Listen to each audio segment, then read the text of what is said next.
Corona ভাইরাসের প্রভাব কতখানি ভয়াবহ হতে পারে তা জানতে আমাদের কারোই আর বাকি নেই। প্রতিদিন যে হারে মৃতের সংখ্যা বাড়ছে, তাতে করে কখন ঠিক আপনি সংকটে পতিত হবেন তাও নিশ্চিতভাবে বলা যায় না। আমাদের নিয়ন্ত্রণেই কিন্তু ছিল, আমরা নিজেকে নিজেরাই নিরাপদে রাখতে পারতাম। কারো নির্দেশনার প্রয়োজন হতো না, কিংবা কোনো বিধিনিষেধের প্রয়োজন হতো না, যদি শুধুমাত্র নিজেকে নিরাপদ বা সুরক্ষায় রাখবার জন্য স্বাস্থ্যবিধিগুলো মেনে চলতাম। অনেকেই মানেনি। বাস্তবতা হচ্ছে এই ধাপে, এই ওয়েভে এসে আমরা এক বিশাল সংকটের মধ্যে পতিত হয়েছে, যেখানে আজ 134 জনের মৃত্যুর খবর জানা গেছে। তাই প্রত্যেকের প্রতি অনুরোধ, দয়া করে সচেতন হবেন, স্বাস্থ্যবিধিগুলো মেনে চলবেন, নিরাপদে থাকবেন। আর সংকটের এই সময় যদি কোভিড কিংবা নন কোভিড যে কোনো স্বাস্থ্য জিজ্ঞাসার জন্ম নেয়, করোনা হেল্প ডেস্ক আপনাদের জন্যই। জুলহাস জুবায়ের আজ এই আয়োজনে আপনাদের সাথে আছি। আপনারা চাইলে ফোন করতে পারেন কিংবা লিখে জানাতে পারেন আপনাদের স্বাস্থ্য জিজ্ঞাসার কথা, যার উত্তর দিতে প্রতিদিনের মতো আজও আমাদের সাথে আছেন অধ্যাপক ডাক্তার এস এম মোস্তফা জামান, যিনি মেডিসিন ও হৃদরোগ বিশেষজ্ঞ হিসেবে দায়িত্ব পালন করছেন বঙ্গবন্ধু শেখ মুজিব মেডিকেল বিশ্ববিদ্যালয়ে। আছেন ডাক্তার শারমিন আব্বাসী, যিনি প্রসূতি ও স্ত্রীরোগ বিভাগে সহযোগী অধ্যাপক হিসেবে দায়িত্ব পালন করছেন আনোয়ার খান মডার্ন মেডিকেল কলেজ ও হাসপাতালে। আছেন আমাদের সাথে ডাক্তার আবু সাইদ শিমুল, যিনি শিশুরোগ বিশেষজ্ঞ হিসেবে দায়িত্ব পালন করছেন মুগ্ধ মেডিকেল কলেজ হাসপাতালে। দেশে 24 ঘন্টায় করোনায় আরও 134 জনের প্রাণহানি হয়েছে, যা আপনাদের কিছুক্ষণ আগেই জানিয়েছি। এদিন শনাক্ত হয়েছে 6214 জন। শনাক্তের হার 27.39%। সব মিলে মৃত্যু হয়েছে 14,912 জনের। নমুনা পরীক্ষা হয়েছে 22,687টি। এ পর্যন্ত শনাক্ত হয়েছে মোট 7,36,256 জন। 24 ঘন্টায় সুস্থ হয়েছেন 3,777 জন। মোট সুস্থ এখন 8,29,199 জন।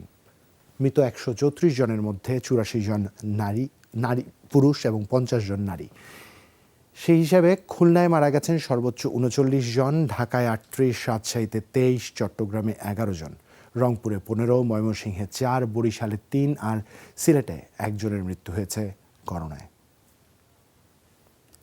সংকটের এই সময় তাই প্রত্যেকের প্রতি আহ্বান, দয়া করে নিজের চারপাশ নিরাপদ রাখবেন, জীবাণুমুক্ত রাখবেন। তাতে করে আমাদের প্রত্যেকের নিরাপদ থাকবার সম্ভাবনা কিন্তু বহুগুণে বেড়ে যাবে। এবং যারাই আমাদের সাথে আজ যুক্ত হচ্ছেন, তাদের প্রতিদিন যেভাবে করে আমরা আহ্বান জানাই, আজও সেই ধারাবাহিকতা থাকছে। নিয়মিত বিরতিতে জীবাণুনাশক কিংবা সাবান পানি দিয়ে হাত জীবাণুমুক্ত করে নেবেন। দর্শক, আপনাদের যে তথ্যগুলো দিচ্ছিলাম, সেই তথ্যের মাঝে একটা বিষয় একটু আপনাদের মনে করাতে চাই। 9,36,256 জন এ পর্যন্ত মোট কিন্তু শনাক্ত হয়েছেন। এই সংখ্যা আর বাড়ুক আমরা কোনোভাবেই চাই না। আর সেই নিয়ন্ত্রণ একমাত্র আপনাদের কাছে। আপনারা যদি নিজেকে নিরাপদে রাখেন, স্বাস্থ্যবিধিগুলো মেনে চলেন, তবে কিন্তু আমরা সবাই সংকট থেকে বেরিয়ে আসতে পারবো। এবং যারা ফোন দিচ্ছেন, প্রত্যেকের প্রতি একটাই আহ্বান, অবশ্যই টেলিভিশনের ভলিউমটি কমিয়ে আমাদের ফোন দিবেন। তাতে করে আপনাদের স্বাস্থ্য জিজ্ঞাসা বুঝতে আমাদের সুবিধা হবে। এরই মধ্যে একজন ফোন দিচ্ছেন, আমরা তার আগে একটু প্রফেসর মোস্তফা জামানের কাছে একটু যেতে চাই। প্রফেসর মোস্তফা জামান, আমরা জানি নতুন করে কিন্তু আরও ভ্যাকসিন আসছে, প্রতিদিন কিন্তু আমরা এই সুসংবাদটি পাচ্ছি। কিভাবে দেখছেন গণটিকা আবার নতুন করে শুরু হবে, এই বিষয়টিকে কিভাবে মূল্যায়ন করবেন? ধন্যবাদ জুবাইর। আসলে অত্যন্ত গুরুত্বপূর্ণ বিষয়টি। আমরা জানেন যে মডার্নার ভ্যাকসিনও চলে এসেছে, ইতিপূর্বে সিনোফার্ম, অ্যাস্ট্রাজেনেকার সাথে আমাদের কিন্তু বেশ কটি ভ্যাকসিন আমরা কিন্তু পেয়েছি এবং কাজ চলছে। একটি বিষয় আমি উল্লেখ করছি যে পৃথিবীর অনেক দেশেই কিন্তু ইতিপূর্বে করোনার ভয়াবহতা ছিল, যেমন যুক্তরাষ্ট্র কিন্তু একসময় খুব মারাত্মক ধারণ করে। তারা কিন্তু আগামীকাল 4 জুলাই আমেরিকার স্বাধীনতা দিবস, তারা আগামীকাল তারা করোনা মুক্ত হিসেবে তারা পালন করতে যাচ্ছে দেশটির প্রেসিডেন্ট জো বাইডেন। অর্থাৎ আমরা বলছি যে তারা এই যে করোনাকে মোকাবেলার যে দ্বারপ্রান্তে এসে পৌঁছে তারা ঘোষণা দিচ্ছেন এবং এটি কিন্তু একটা বড় আশা হলো যে এটির কারণ হয়েছে তারা কিন্তু ভ্যাকসিনেশন প্রোগ্রামটিকে অত্যন্ত শক্তিশালীভাবে তারা এটি করতে পেরেছিল। আমাদের দেশেও কিন্তু আমরা যদি প্রথম থেকে এই ভ্যাকসিনেশন প্রোগ্রামটি আমরা শুরু করেছি, পৃথিবীর অনেক দেশে হয়তো করতে পারেনি। আমি আজকে এক জায়গায় কথা বলছিলাম যে আফ্রিকার অনেক কান্ট্রিতে খুবই খারাপ অবস্থা, এখনো তারা কোনো ভালোভাবে ভ্যাকসিনেশন কার্যক্রম শুরু করতে পারিনি। আমরা পৃথিবীর অন্যান্য দেশের তুলনায় অনেক আগে শুরু করছি। হয়তো আরেকটু বেশি মানুষকে যদি দিতে পারতাম, আরো ভালোভাবে যদি শুরু করতে পারতাম, আমাদের সেভাবে শুরুটা হয়েছিল, হয়তো মাঝখানে কি ছন্দপতন হয়েছে। তবে আশাবাদী আমরা আগামীতে ভ্যাকসিনেশন কার্যক্রম আরো ভালোভাবে শুরু করে আগামী 16 ডিসেম্বর যাতে আমরা এই দিবসটিকে আমরা বাংলাদেশকে করোনামুক্ত ঘোষণা করতে পারার জন্য আপ্রাণ চেষ্টা থাকবে, আমরা সেই প্রত্যাশায় থাকছি। ধন্যবাদ প্রফেসর মোস্তফা জামান। ডাক্তার শারমিন আব্বাসী, আপনার কাছে ঋতু আলমের একটি ফলো আপ আছে। তিনি তার প্রেগন্যান্সির পূর্ববর্তী বিভিন্ন সমস্যা সহ কনসিভ করার পর থেকেই আমাদের মাধ্যমে সহযোগিতা নিয়ে এসছেন। এখন তার 17 সপ্তাহ প্লাস প্রেগন্যান্সি চলছে। তার গত 7 দিন যাবৎ জ্বর সবসময় 99-100-র মধ্যে থাকছে, 100-র উপরে উঠছে না, খেতে পারছেন না, খাবারে কোনো রুচি নেই, বমি বমি লাগছে, মুখে কোনো স্বাদ নেই, নাকে গন্ধ পাচ্ছেন না, শরীরে ব্যথা আছে, কাশি, গলা ব্যথা, শ্বাসকষ্ট এগুলো নেই, নাকে হালকা ঠান্ডা আছে কিন্তু পানি ঝরছে না। তিনি 7 দিন ধরে ট্যাবলেট নাপা 500 মিলিগ্রাম খাচ্ছেন কিন্তু জ্বর ভালো হচ্ছে না, এবং গতকাল থেকে tablet Monas 10 milligram, Fexo 120 milligram নিচ্ছেন। এই ওষুধগুলো আর কতদিন খাবেন? এবং আপনার কাছে জানতে চেয়েছে প্রেগন্যান্সিতে এই ওষুধগুলো খাওয়ার কারণে বাচ্চার কোনো ক্ষতি হবে কিনা, এখন তিনি কি চিকিৎসা নেবেন, তার টিটি টিকার ডোজ কমপ্লিট করা নেই, একটা বাদ আছে, তাকে কয়টা টিটি টিকা দিতে হবে তাও জানতে চেয়েছেন, কখন দিবেন এটা আপনাকে জানাবার অনুরোধ করেছেন। অনেকগুলো প্রশ্ন আছে, তবে সেই প্রশ্নের পাশাপাশি একজন দর্শক আছে, তার প্রশ্নটি আমরা নিতে চাই। তবে ডাক্তার শারমিন আব্বাসীর কাছে একটি অনুরোধও থাকবে, ভ্যাকসিন নিয়ে গর্ভবতী মায়েদের ব্যাপারে কোনো নির্দেশনা এসেছে কিনা তাও আপনার কাছ থেকে জানবো। তবে দর্শকের ফোনটি আগে নিন। দর্শক কে বলছেন, কোথা থেকে ফোন দিয়েছেন? আমি মোহাম্মদ কাইয়ুম খান, জি গাজীপুর থেকে। জি, বলুন কিভাবে সহায়তা করতে পারি। আমি মুস্তফা স্যারের সাথে আমার প্রশ্নটা আমি আমার ডায়াবেটিক্স রোগী। আমি জি, ডায়াবেটিসের মাত্রা কেমন থাকে? ডায়াবেটিক্সের মাত্রা থাকে হলো 10ও থাকে, 8ও থাকে, এই অবস্থা। 10 এবং 8 থাকে। আচ্ছা ঠিক আছে, এবার বলুন। আমার হাঁটতে গেলে বুকের মধ্যে যন্ত্রণা হয়, মানে মনে হয় যে ভিতরে জ্বলতেছে, এই অবস্থা। আচ্ছা আমি হাঁটতে পারতেছি না, 5 মিনিট হাঁটলে এই অবস্থা। আচ্ছা, এটা কতদিন ধরে হচ্ছে? এটা তো প্রায় 3 বছর যাবত। 3 বছর যাবত। এর মধ্যে কি 5 মিনিট হাঁটলেই আপনার বুকে যন্ত্রণা হয়? জি জি। আচ্ছা, রাতে ঘুমাবার সময় কয় বালিশে ঘুমান? 1 বালিশ। আচ্ছা, ঘুমে কোনো সমস্যা হয় না তো? না, ঘুমে তেমন একটা সমস্যা হয় না, মাঝে মাঝে একটু কম হয়, মাঝে মাঝে আবার ঠিকই হয়। আচ্ছা, বুকে যেই জলাটা বা আপনি যে জলা বলছেন, এটা কি হাঁটলে, সিঁড়ি ভাঙলে বেড়ে যায় কিনা? সিঁড়িতে সমস্যা হয় না, আচ্ছা কিন্তু হাঁটতে গেলে সমস্যা হয়। আচ্ছা, সেক্ষেত্রে কি আপনার অ্যাসিডিটি এর আগে ছিল? হ্যাঁ, অ্যাসিডিটি কন্টিনিউয়াস আছে। আচ্ছা, ওষুধও খাচ্ছেন? ওষুধ খাচ্ছি আমি, ইসোমিপ্রাজল খাচ্ছি। আচ্ছা, বুঝতে পেরেছি। প্রফেসর মোস্তফা জামান, আপনার যদি আর কিছু জানবার না থাকে আমরা না, জি, আমরা চাচ্ছি কোন কোন ওষুধ খাচ্ছেন নামগুলো কি একটু সংক্ষেপে বলতে পারবেন, শুধু নামগুলো? আমি ডায়াবেটিক্সের জন্য খাচ্ছি লিনাগিপটিন। ঠিক আছে, জি, সিটাগ্লিপটিন। আর খাচ্ছি স্যাক্রিন 1। স্যাক্রিন 1টা সকালে, আর লিনাগিপটিন খাই রাত্রে। আচ্ছা ঠিক আছে। আর কোন ইয়া খাচ্ছি, ভিটামিন B1, B6, B12 খাচ্ছি। আচ্ছা আর গ্যাস্ট্রিকের ওষুধ খাচ্ছি আর কি, ইসোমিপ্রাজল খাই মাঝে মাঝে। ম্যাক্সিমামই ইসোমিপ্রাজল খাই, মাঝে মাঝে রাবিপ্রাজলও খাই। বুঝতে পেরেছি। দর্শক ধন্যবাদ। প্রফেসর ঠিক আছে, মোস্তফা বুঝতে জামান, আপনার পেরেছি। কাছ থেকে আমরা উত্তর নিব, তার আগে ডাক্তার শারমিন আব্বাসীর কাছে একটু যেতে চাই। ধন্যবাদ জুবায়ের আপনাকে, এবং ওয়েলকাম ব্যাক আপনার শোতে, আপনি ফিরে এসেছেন জুবায়ের।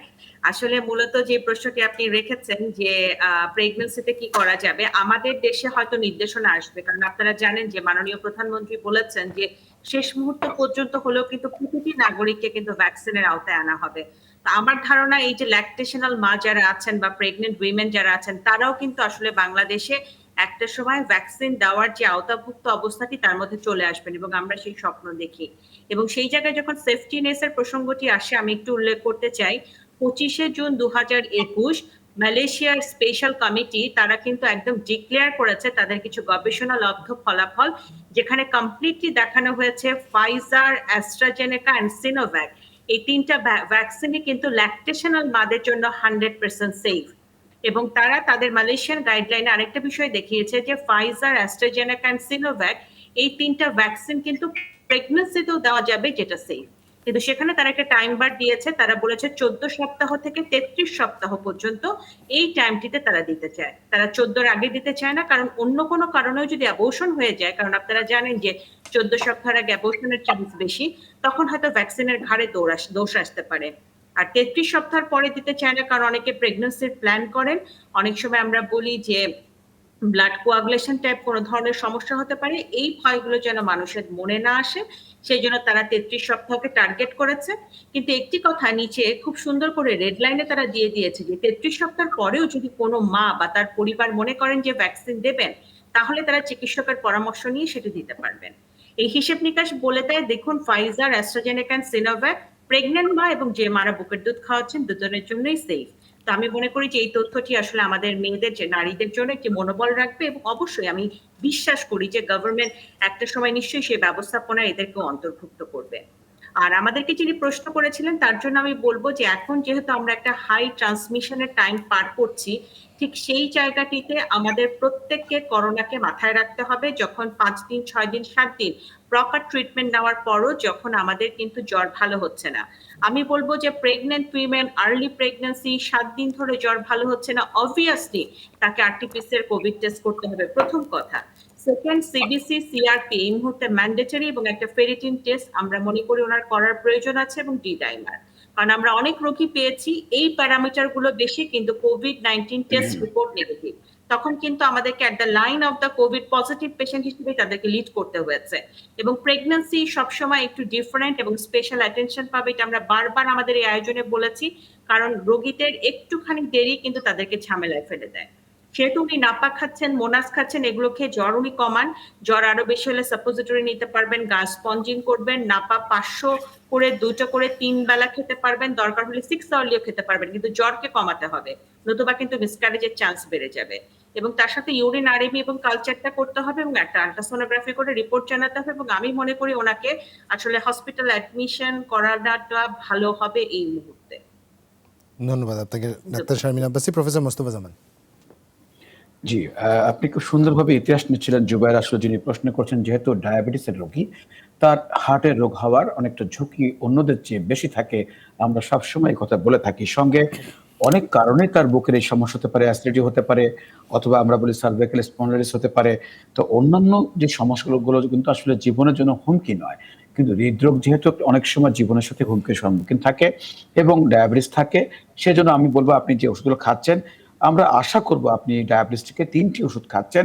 আশা করছি ডায়াবেটিসকে আপনি অবশ্যই নিয়ন্ত্রণ রেখেছেন। তারপরেও আমাদের টার্গেট লেভেল থাকে খাবার আগে 6, খাবার 2 ঘন্টা পরে 8, 3 মাসের গড় 7%।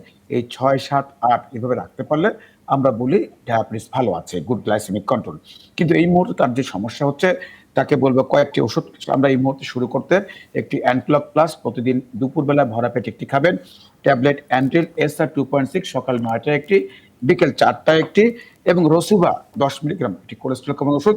এই ওষুধে খাওয়া অবস্থায় তিনি এর সাথে গ্যাস্ট্রিকের যে ওষুধ প্যান্টোনিস 20 মিলিগ্রাম সকালে একটি, রাত্রে একটি খাবেন। তারপরে পরবর্তীতে কোনো এক সময় 2টি পরীক্ষা করে তিনি জানাতে পারেন, একটি ইটিটি বা ট্রেডমিল টেস্ট, একটি ইকোকার্ডিওগ্রাফি। এই 2টি পরীক্ষা করবেন যে হৃদরোগের সাথে কোনো সম্পর্ক আছে কিনা, একটি কোলেস্ট্রল পরীক্ষা এটি করবেন, আর ঘাড়ের একটি এক্সরে বলি সার্ভাইকাল স্পন্ডিলাইসিস। এই পরীক্ষাগুলো করে তিনি আমাদের সাথে পরবর্তীতে আবার যুক্ত হতে পারেন। আর আপাতত যে ওষুধ দিচ্ছি, আগের যে ডায়াবেটিস ওষুধ খাচ্ছেন তার সাথে ওষুধ খাবেন, আর যদি অন্যান্য কারণে কোনো ওষুধ খেয়ে থাকেন সেগুলো তিনি এর সঙ্গে খেয়ে যাবেন।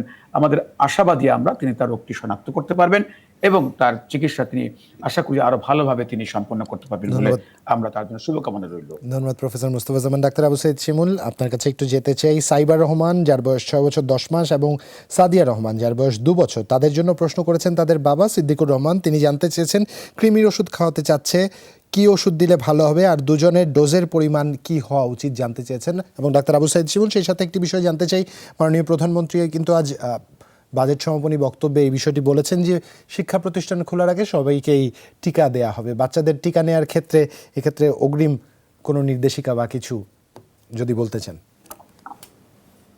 হ্যাঁ, ধন্যবাদ আপনাকে।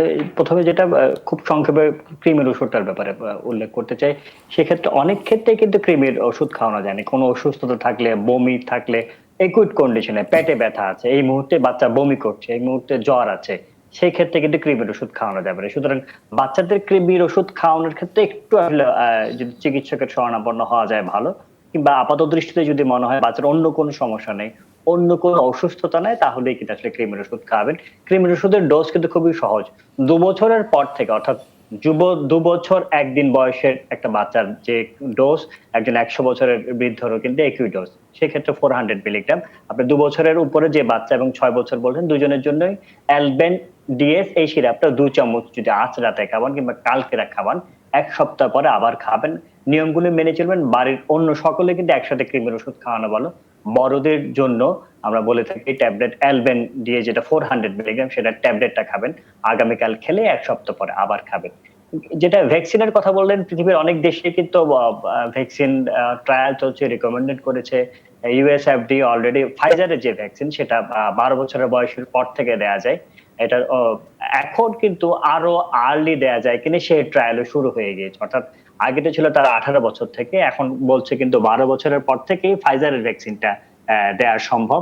আর এখন ইতিমধ্যেই আমরা জানি যে ভারতও কিন্তু এই ধরনের ট্রায়াল শুরু হয়ে গিয়েছে এবং তারা আরো আগে 5 বছরের পর থেকে এটা দেয়া যায় কিনা সেই ট্রায়াল অলরেডি শুরু করে দিয়েছে।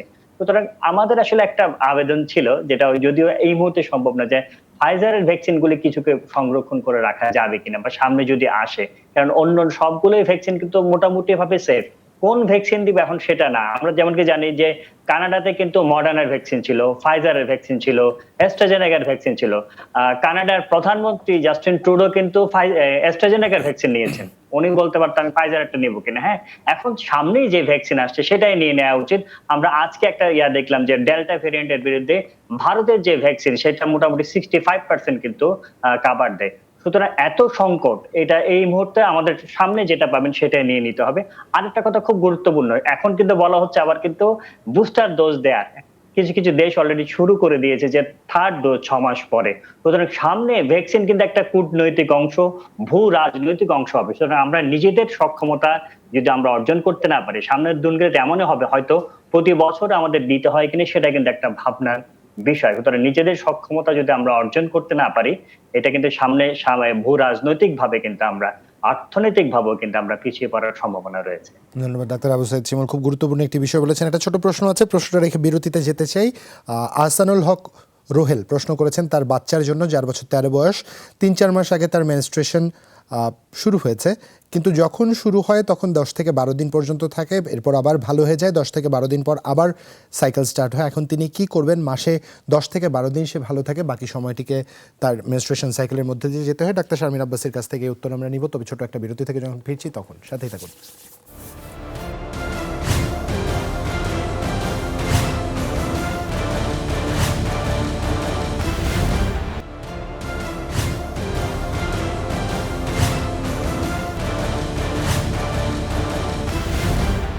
বিরতির পরে আরও একবার স্বাগত। দেখছেন করোনা হেল্প ডেস্ক, জুলহা জুবাইর আপনাদের সাথেই আছি। বিরতিতে যাওয়ার আগে ডাক্তার শারমিন আব্বাসীর কাছে একটি প্রশ্ন ছিল। ডাক্তার শারমিন আব্বাসী। হ্যাঁ জুবাইর, একটু প্লিজ আরেকবার রিপিট করেন বিষয়টি, তাহলে আরেকটু ইজি হবে আমাদের জন্য। ডাক্তার শারমিন আব্বাসী, একজন বাবা প্রশ্ন করেছিলেন তার মেয়ের জন্য, যার বয়স 13 বছর, তার 3 থেকে 4 মাস আগে মেনস্ট্রুয়েশন স্টার্ট হয়েছে, কিন্তু বয়স যখন শুরু হয়েছে তখন থেকে প্রতিবারই 10 থেকে 12 দিন স্টে করতো এটি, কিন্তু ভালো হয়ে যাওয়ার পর আবার 10 থেকে 12 দিন তার সাইকেল শুরু হতো। এভাবে প্রতি মাসে 10 থেকে 12 দিন সুস্থ থাকছে, আবার 10 থেকে 12 দিন পরে তার মেনস্ট্রুয়েশন সাইকেল স্টার্ট হচ্ছে, এমনটাই তিনি বলেছেন। হ্যাঁ, আমরা কিন্তু এরকম 12-13 বছরে আমাদের মেয়েদের ক্ষেত্রে, কিশোরী মেয়েদের ক্ষেত্রে এই ধরনের সমস্যাটি দেখতে পাই। তখন আমরা একটু ইভালুয়েশন করে নিই। প্রথম একটা ইভালুয়েশন আমরা করি যে তারা ওভারওয়েট আছে কিনা। ওভারওয়েট থাকলে আমরা ওয়েট কমাতে বলি। আর আপনি তো জানেন যে আমরা আমাদের আয়োজনে কিন্তু পিসিও নিয়ে বেশ অ্যাওয়ারনেসের একটা জায়গায় কথা বলি বা বলার চেষ্টা করি। পিসিওর প্রবলেম থাকলেও এটি হয়। আগে আমরা ধরে নিতাম যে 18-19 বছর বয়সে একটা মেয়ে পিসিওর প্রবলেমে যাবে, কিন্তু এখন যেহেতু পুরো পৃথিবী জুড়ে গবেষণা দিয়ে প্রমাণ হয়ে গেছে যে যার মা, খালা, ফুপু, টুইন বোন অথবা অন্য কোনো বোনের পিসিও আছে, তার কিন্তু পিসিও হতে পারে। ঠিক ওই হিসেবটি যখন আমরা মেলাতে যাই তখন কিন্তু দেখা যায় যে অনেক আর্লি এইজে আমাদের মেয়েরা পিসিও নিয়ে এখন আমাদের কাছে প্রকাশ করছে। তাই আমি একটু অনুরোধ করবো ওনাকে একটা ultrasonography of the whole abdomen যদি ওনার মেয়ে করে আমাদেরকে জানায়, একটা সেরাম টিএসএইচ, একটা ওজিটিটি, একটা প্রোল্যাকটিন টেস্ট, এই 4টা টেস্ট করে আমাদেরকে জানাবে। কিন্তু বাই দিস টাইম আমরা মেনস্ট্রুয়েশনটাকে রেগুলার করতে চাই। আমি ইনিশিয়ালি ওকে একটু নরমাস ট্যাবলেটটা দিব 5 মিলিগ্রাম, ও সকালে একটা রাতে একটা 2 বেলা করে খাবে 21 দিন। খাওয়ার পরে আসলে কি অবস্থাটি দাঁড়ায় আমরা একটু বিবেচনা করব। তারপরে যদি প্রয়োজন হয় আমরা হয়তো তাকে একটা 3 মাস বা 6 মাসের ট্রিটমেন্টের জন্য একটু ওরাল পিল অথবা সিপ্রেটরন অ্যাসিটেট জাতীয় যে ট্যাবলেট গুলো আছে যেতে পারি, কিন্তু তার আগে অবশ্যই আমার হরমোনাল রিপোর্ট এবং আল্ট্রাসাউন্ড প্রয়োজন আছে। কারণ একটা কিশোরী মেয়ে, শি ইজ ভেরি ইয়াং, তাকে আসলে যাচ্ছে তাই ভাবে আমরা যে কোনো ওষুধ দিতে পারবো না। আর শৃঙ্খলাযুক্ত জীবনাচরণে বলবো ঘরের মধ্যে মুভমেন্ট করতে হবে, ওয়েটটাকে কমায় রাখতে হবে, খাবারের মধ্যে protein, vegetable and fruit base হতে হবে, কার্বোহাইড্রেট, ফাস্টফুড কম খেতে হবে, বাদাম, টক দই, লেবু, এই তিনটা জিনিস একটু দেওয়ার চেষ্টা করতে হবে, এবং সাথে আমলকি। এই জিনিসগুলো কিন্তু আমাদের ইয়াং মেয়েদেরকে খুব ভালো একটা সমাধান দেবে। ধন্যবাদ আপনাকে ডাক্তার শারমিন আব্বাসী। শরীয়তুল্লাহ প্রশ্ন করেছেন ছেলে নাফিসের জন্য, যার বয়স 13 বছর, ওজন 50 কেজি। সে কিছুক্ষণ বসলে কোমর সহ মেরুদণ্ড ব্যথা করে, আবার এই ব্যথা কয়েক ঘন্টা স্থায়ী হয়, মাঝে মাঝে হাঁটুতেও ব্যথা করে। এই ব্যাপারে পরামর্শ পেলে উপকৃত হবেন বলে জানিয়েছেন ডাক্তার আবু সাইদ শিমুল। খুবই আসলে গুরুত্বপূর্ণ প্রশ্ন। এই সময়ে, এই যে করোনার সময়, এই ধরনের সমস্যা কিন্তু বাচ্চাদের প্রায় হচ্ছে। এটা অনেকগুলো কারণ রয়েছে। একটা বড় কারণ হচ্ছে বাচ্চারা বাইরে যেতে পারছে না। ভিটামিন ডি, আমরা জানি যে ক্যালসিয়াম, যে আমরা শুধু খেলেই হবে না, তার শোষণের জন্য শরীরে ভিটামিন ডি প্রয়োজন। সুতরাং রোদে যেহেতু যেতে পারছে না, সেহেতু তাদের এই ধরনের সমস্যাগুলো হচ্ছে। আরেকটা বড় কারণ কিন্তু অনলাইনে ক্লাস করে দীর্ঘক্ষণ তাদের বসে থাকতে হচ্ছে। অনেকে দেখা যাচ্ছে যে বিছনায় বসে বা যেন তেন ভাবে বসে অনেকক্ষণ ধরে বসে এই ক্লাসগুলো করছেন। এই জন্য কিছু কিছু নিয়ম মানতে হবে।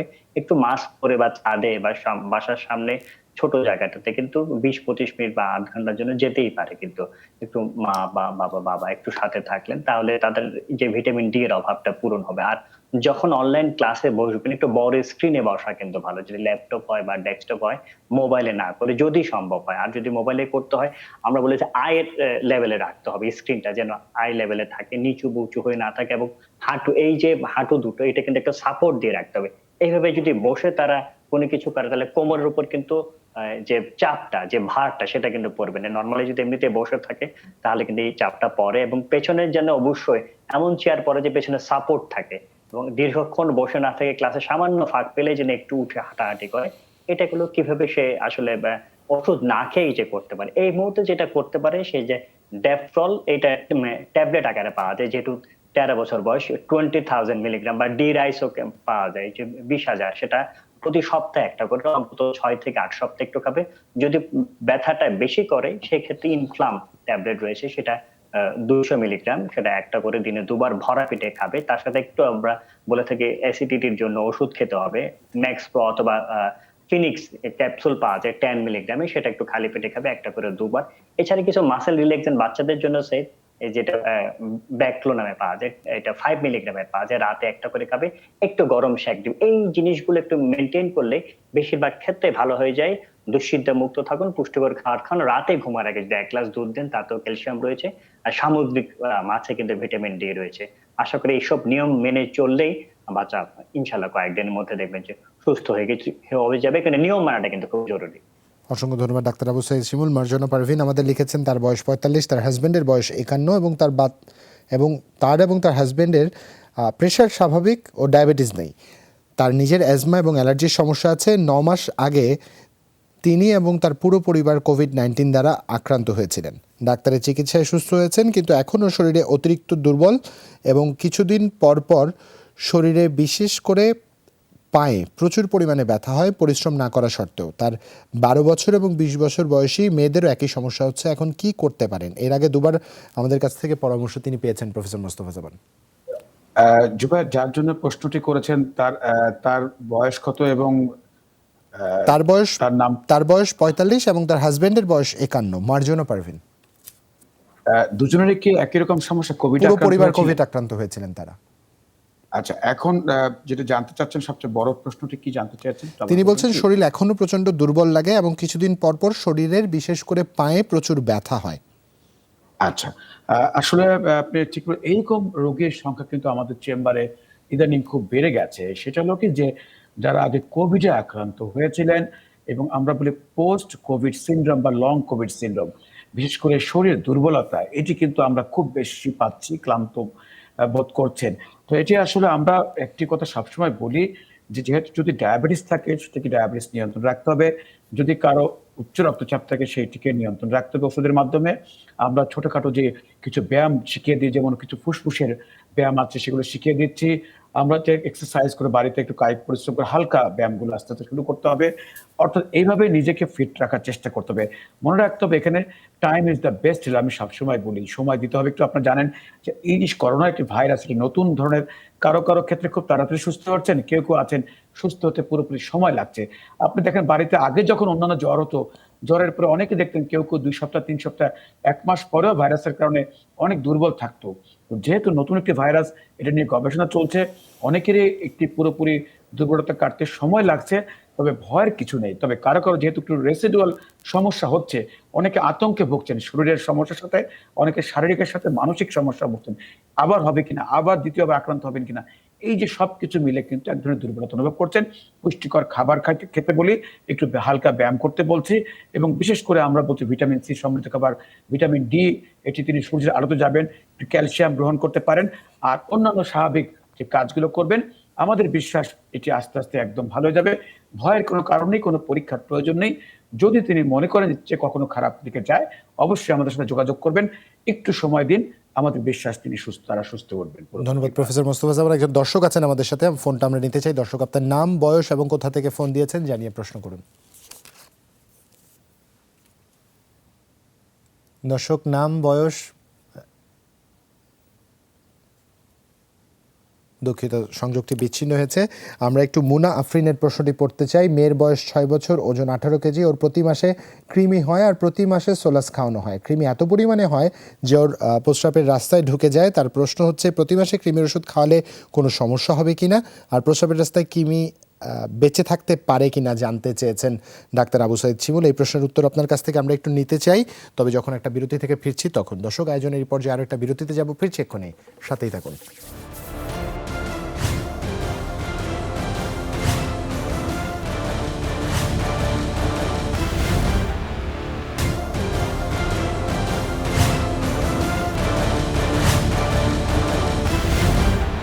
বিরতির পর আরও একবার স্বাগত। দেখছেন করোনা হেল্প ডেস্ক, জুলহা জুবাইর আপনাদের সাথে আছি। সরাসরি ডাক্তার আবু সাইদ শিমুলের কাছে যেতে চাই। মুনা আফরিন একটি প্রশ্ন করেছিলেন।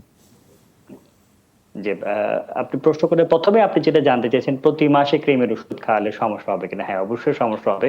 কৃমির ওষুধ খাওয়ালে লিভার, কিডনি সব জায়গাতে সমস্যা হয়। আরেকটা যেটা হয়, অনেক সময় দেখা যায় জীবন্ত কৃমি অনেক বেশি নড়াচড়া করছে। আমরা বলছি একটিভ অবস্থায় যদি কৃমির ওষুধ খাওয়ানো যায়, এটা কিন্তু অনেক কেস আমরা পেয়েছি যে দলা পাকিয়ে যায়, দলা পাকিয়ে যে ইন্টেস্টাইনাল অবস্ট্রাকশন হয়ে যায় এবং শেষ পর্যন্ত অপারেশন করাও লেগেছে, এরকমও হয়েছে। সুতরাং প্রতি মাসে আসলে কৃমির ওষুধ না খাই আমরা প্রতিরোধের দিকে যেতে হবে। আমাদের এই অনুষ্ঠানের যে এতদিন ধরে করছে তার একটা প্রধান আমাদের উদ্দেশ্য হচ্ছে প্রতিরোধের কথা আপনাদের জানানো। কেন কৃমিটা হচ্ছে সেটা কিন্তু দেখতে হবে। যারা তাকে লালন পালন করে তারা যেন পরিষ্কার পরিচ্ছন্নতা মেনটেন করে।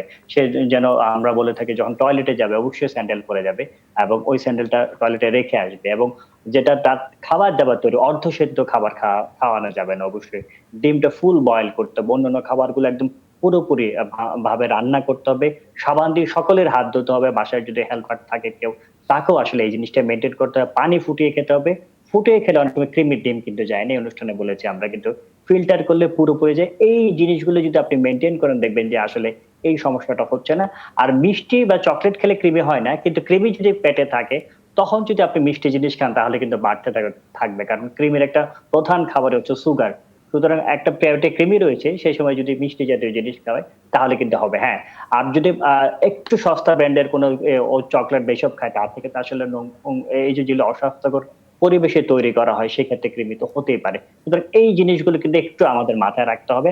আপনি যেটা করবেন, অন্তত পক্ষে 3 মাস গ্যাপ দেন। যেহেতু একটা ওষুধ খেয়ে এই সমস্যা যাচ্ছে না, আপনি অ্যালবেন খেতে পারেন, মেলফিন খেতে পারেন, অর্থাৎ অন্য ব্র্যান্ডের খাইয়ে দেখেন। কারণ দেখা যায় যে একটা ব্র্যান্ডের খাওয়ালে বা একটা টাইপের খাওয়ালে অনেক সময় কৃমি যায় না। আগামীবার আপনি যেটা করবেন, আপনি অ্যালবেন দিয়ে এই সিরাপটা খাওয়ান 2 চামচ, এবং 1 সপ্তাহ পরে আবার 2 চামচ খাবেন। বাসার সকলে মিলে কিন্তু খেতে হবে, শুধু বাচ্চা খেলে হবে না। বাসার সকলে অ্যালবেন ডিএস 400 মিলিগ্রাম ট্যাবলেট খাবেন। নিয়মগুলো একটু মেনে চলুন, আর যেসব কথা বললাম সেগুলো প্রতিরোধের দিকে চেষ্টা করুন। ইনশাআল্লাহ আপনার বাচ্চা কৃমিমুক্ত হবে। অসংখ্য ধন্যবাদ ডাক্তার আবু সাইদ শিমুল। ডাক্তার প্রফেসর মোস্তফা জামান, এটা আপনার কাছে যেতে চাই। রাজেশ পল প্রশ্ন করেছেন, 21/6/21 তিনি কোভিড পজিটিভ হয়েছেন, আবার 1/7/21 টেস্ট করান এবং আবারও পজিটিভ আসে। তিনি এখন ফুল সুস্থ, ঠিকমতো কতদিন পর পোস্ট করলে নেগেটিভ আসবে? ধন্যবাদ। এরকম প্রশ্ন আমরা সবসময় মুখোমুখি হচ্ছি, বিশেষ করে এত অল্প সময়ের মধ্যে আসলে দ্বিতীয়বার পরীক্ষা করার কোনো প্রয়োজন নেই। আসলে গাইডলাইনে যেটা বলা আছে যে পরপর ৩ দিন যদি কোনো উপসর্গ না থাকে, যদি জ্বর না থাকে, প্যারাসিটামল খেতে না হয়, তাহলে কিন্তু আমরা তাকে সুস্থ হিসাবে আমরা পরিগণিত করি এবং তিনি কিন্তু নিজেই জানিয়েছেন তিনি পুরোপুরি সুস্থ। তারপরেও আমরা গাইডলাইনে বলা যে ১১ থেকে ১৪ দিন, সংক্ষেপে হচ্ছে ১১ থেকে ১৪ দিন পরে আমরা ধরে নেই যে তিনি পুরোপুরি সুস্থ উঠেছেন। কিন্তু এখানে একটা বিষয়, অনেকেই প্রমাণ চায় যে তিনি সুস্থ হয়েছেন কিনা, দ্বিতীয়বার পরীক্ষা করতে চায়। কিন্তু সিডিসি কিন্তু কখনোই বলেনি যে তাকে দ্বিতীয়বার পরীক্ষা করে প্রমাণ করতে হবে তিনি সুস্থ আছেন। কিন্তু আমাদের দেশে মানুষ অনেকে আছেন কর্মক্ষেত্রে যেতে যোগদান করতে চান, কলিগদের সাথে অনেকে প্রশ্ন করতে পারেন। এক ধরনের প্রমাণপত্র দেখাতে হয় যে আসলে তিনি সুস্থ হয়েছেন, কোভিড নেগেটিভ পরীক্ষা দেখাতে হয়। কিন্তু আসলে কিন্তু আমরা এটি কিন্তু প্রয়োজন নেই। তবে এক্ষেত্রে আমরা বলি যদি করতেই হয় আরেকটু দেরি করে, আমরা বলবো এটলিস্ট ২ সপ্তাহ পরে করতে। আমি এক্ষেত্রে আরেকটু বিষয় বলি যে আমরা জানেন যে সরকার খুব শীঘ্রই সিদ্ধান্ত নিচ্ছেন যে বিনামূল্যে কোভিড টেস্ট করাবেন। আমি বিনীতভাবে একটু নিয়ম করতে চাচ্ছি, এই যে যারা বারবার পরীক্ষা করছেন, কিছুদিন আগে আপনার খবরে দেখেছেন যে একজন ব্যক্তির ১০ মাস ধরে পজিটিভ ছিল। এর মানে এই নয় যে তিনি ১০ মাস ধরে অসুস্থ আছেন। এর মধ্যে তিনি ৪৩ বার পরীক্ষা করেছেন, ৪৩ বার তিনি পজিটিভ হয়েছে। অর্থাৎ এর মধ্যে তার পজিটিভ ছিলেও কিন্তু কোনো ধরনের কোনো উপসর্গ ছিল না। সুতরাং উপসর্গ না থাকলে আমি মনে করি পরীক্ষা করবার প্রয়োজন নেই। শুধুমাত্র যারা কর্মক্ষেত্রে জয়েন করতে চায় সেক্ষেত্রে অলিখিত নিয়মটি তারা অনেকে পালন করে থাকে। আরেকটি বিষয়, যেহেতু সরকার নিয়ম করতে যাচ্ছেন যে বিনামূল্যে কোভিড টেস্ট করাবেন, দয়া করে এই গ্রুপের জন্য আমি মনে করি বিনামূল্যে করা উচিত নয়। কারণ তাতে করে কিন্তু যারা সত্যিকার অর্থে যাদের দরকার, যারা গরিব মানুষ, তাদের কিন্তু কর্মক্ষেত্রে কিন্তু এক ধরনের জটিলতা তৈরি হবে। প্রথমবার যারা আক্রান্ত হচ্ছেন, যারা সাসপেক্টেড, তাদের জন্য বিনামূল্যে করাটা খুব বেশি জরুরি। যারা বারবার করছেন তাদের জন্য বিনামূল্যে না করাটাই আমি মনে করি, যদি করা হয় তাহলে কিন্তু অযথা জটিলতা এড়াতে পারবেন বলে আমি মনে করি। ধন্যবাদ প্রফেসর মোস্তফা জামান, গুরুত্বপূর্ণ একটি ইঙ্গিত আপনি দিয়েছেন। ডাক্তার শারমিন আব্বাসী, সাহা সারওয়ার একটি প্রশ্ন করেছেন মনির জন্য। তার বয়স ৩০ বছর, ওজন ৬০ কেজি, তার বেবি কনসিভ হয়েছে ৬ সপ্তাহ, কিন্তু ১০ দিন ধরে প্রচুর ব্লিডিং হচ্ছে। প্রথমে ডাক্তার ওষুধ দিয়েছিলেন ইএসপি আর গ্যাস্ট্রোনল, কিন্তু ব্লিডিং বন্ধ হয়নি। এখন ইনজেকশন দিয়েছে HPR 250 মিলিগ্রাম। এটা শরীরের যে কোনো জায়গায় দেয়া যাবে কিনা এবং কতদিন দিতে হবে জানতে চেয়েছেন আপনার কাছে।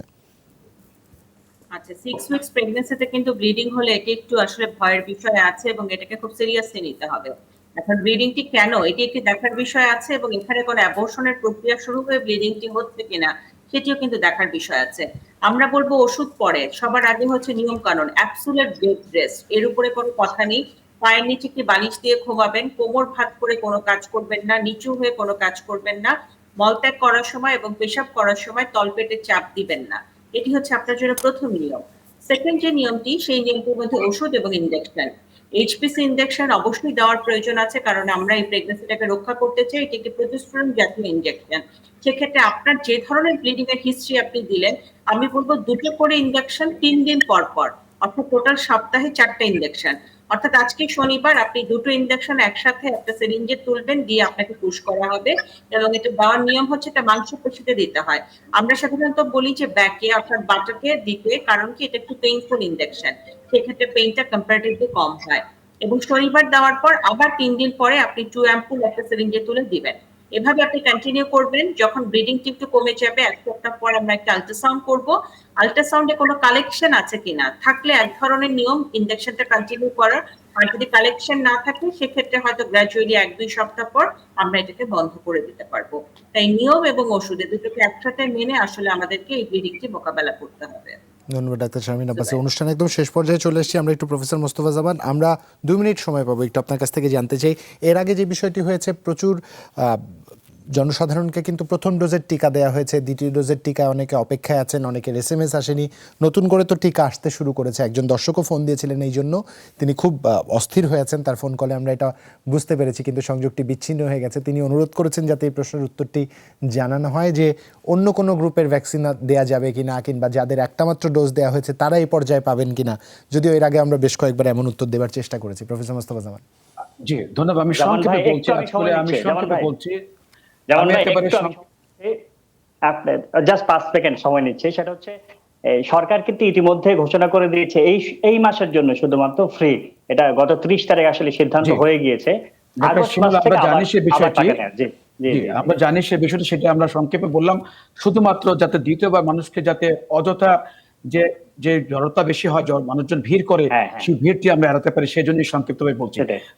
জুবায়ের যে প্রশ্ন করেছেন, জুবায়ের এটা অত্যন্ত গুরুত্বপূর্ণ বিষয়। আমরা এই অনুষ্ঠানে কিন্তু ইতিপূর্বে বলেছি যে মিক্সিং ভ্যাকসিন এর জন্য কিন্তু আমরা এখানে আলোচনা করেছি।